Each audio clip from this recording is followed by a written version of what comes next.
আচ্ছা, এত কষ্ট করে অফ সিজনে সেন্ট মার্টিনে আসার পরে আসলে এখানে আইসা কোথায় থাকলাম, কি খাইলাম, আর কেমন দেখলাম দ্বীপের বর্তমান পরিবেশ, বা কি ছিল আমাদের অ্যাক্টিভিটি, এগুলাই এই ছোট ভিডিওটার মধ্যে তুলে ধরতেছি। সাথে থাকেন। আমরা গ্রিন বিচ রিসোর্টে আসছি। এটা সারা বছর ওপেন থাকে গেস্টদের জন্য। সন্ধ্যা 6:30টায় এসা রুমে পৌঁছলাম, তার মানে 28.5 ঘন্টার জার্নি শেষ হইল। সোহেল এসটি মার্টিনের গ্রিন বিচ রিসোর্ট, একদম প্রিমিয়াম রুম। এটা একদম বিচ ভিউ। এখান থেকে আজ সারা রাত মানে ঢেউর শব্দ আসতে থাকবে। অফ সিজনে সেন্ট মার্টিন আসছি। তো সেন্ট মার্টিনে বেশিরভাগই হোটেল মোটেল সবই বন্ধ, মানে বেশিরভাগ অলমোস্ট সবই বন্ধ। তো আমার ছোট ভাই সোহেলের বাড়িতে আসছি। তো সোহেলের আম্মা দেখেন কত সুন্দর। এই জিনিসটাই প্রথম দেখলাম, হলো এটা হলো মাছের ডাউল, যেটা আমরা সচরাচর মানে কখনোই দেখি নাই। ঠিক আছে, পেঁয়াজ দেওয়া হলো শুটকি ভর্তা, এটা খুবই টেস্ট হয়েছে। তারপরে এটা হলো সাগরের ট্যাংরা, মানে খুব দারুণ লাগছে খাইতে। আর এটা হলো এই যে দেখেন আপনি, কি মাছ আমি জানি না, এটা হচ্ছে বাটা মাছ। বাটা মাছ। আচ্ছা, বড় সাইজের বাটা মাছ, যেটা সিজনে এরকম দাম একটা পাওয়া যায় না। আঙ্কেল আজকে সকালবেলা আমাদের জন্য এই মাছগুলো ধরছে। তাহলে খাই এখন। হ্যাঁ, সকালে ঘুম থেকে উঠেই ছিল জোয়ার, এবং জোয়ারের সময় ছিল অনেক বৃষ্টি, ফলে তখন রেকর্ড করতে পারিনি এই ভিডিও। এবং সকালবেলায় কিন্তু গোসল সারি বৃষ্টির মধ্যে সমুদ্রের পানিতে। পরে খাওয়া দাওয়ার শেষে দুপুরের পরে বের হয়ে দেখি যে আরেক পরিবেশ, ভিন্ন রকম একটা আবহাওয়া। মনে হচ্ছে যেন ওই পাশ থেকে কালবৈশাখী ঝড় শুরু হয়েছে।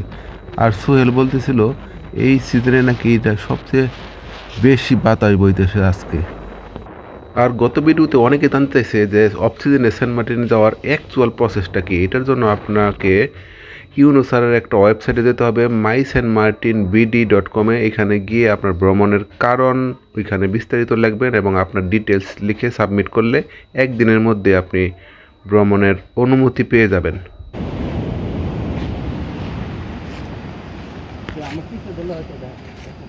আমি ধরি, তুই যা আর চলো কিছু দেখা যায় না।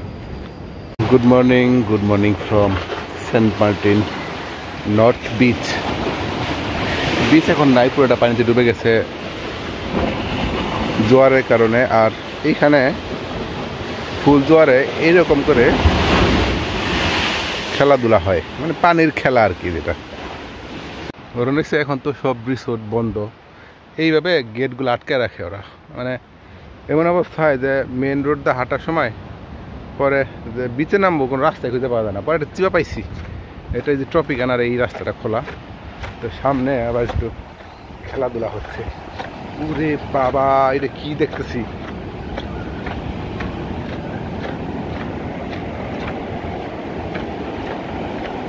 ও না, পানি অনেক কমে গেছে।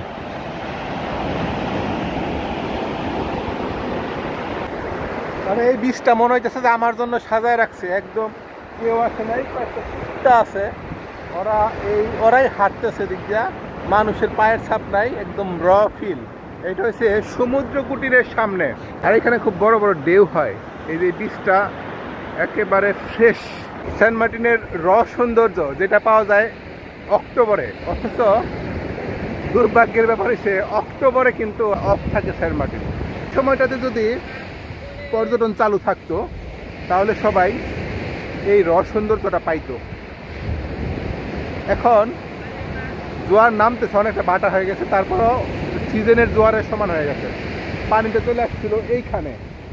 আর আমি এই মুহূর্তে দাঁড়িয়ে আছি গলাচিপার কাছাকাছি, একদম গুদুলির সামনে। আর এই পাশে ওই কর্নারটা থেকে হেঁটে আসছি, একটা মানুষের পায়ের ছাপ নাই, এমন একটা অবস্থা এখানে।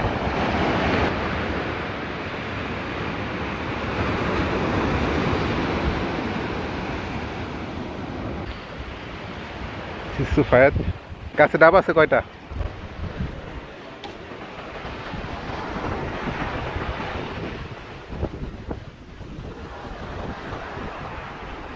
এই যে এইটার সুফায়াতের দোকান। গতকাল রাত্রে দেখা হইলো, ও অলরেডি গাছ উঠে গেছে। এই গাছ মোটামুটি প্রতি বেশ কিছু ডাব আছে, এই যে রশিদে পুড়ে যায় নাকি। সেন্ট মার্টিনের ডাব, আমি এখন এই যে দড়ি ছাড়তেছি আর এটা পড়তেছে। রে ভাই তাজা এত। জীবনে প্রথম ডাব করতেছি। আচ্ছা আমি কেটে দিচ্ছি। প্রথম 2 দিন আসলে রেস্ট করেই শেষ হয়ে গেছে আমাদের। প্রথম দিন ছিল বৃষ্টি, দ্বিতীয় দিন গেছিলাম ডাব খাইতে, এবং সন্ধ্যার সময়টা এখানে এসে ওই যে এলাকার লোকজন ফুটবল খেলতেছে এটা দেখতেছি।